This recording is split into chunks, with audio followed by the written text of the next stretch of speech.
Green ওয়াল টার্গেটের বাগানে আজ একটু ধনে তুলে নিচ্ছি। এই ধনে দিয়ে কি করব বলুন তো? মাছের ঝোল। এই 2 টাকার ধনে নিয়ে এসেছিলাম।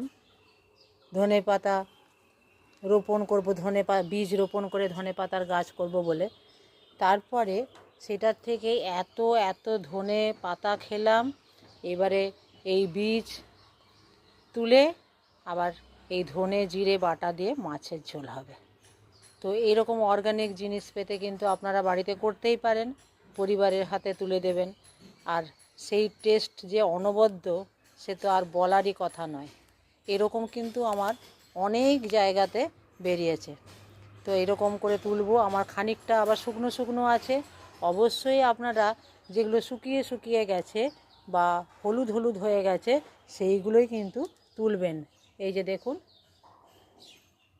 এইগুলোই তুলবেন, তুলে তারপরে রান্না করবেন। আজ রাখি। এরকম টিপস পেতে কিন্তু চ্যানেলটি অবশ্যই সাবস্ক্রাইব করবেন।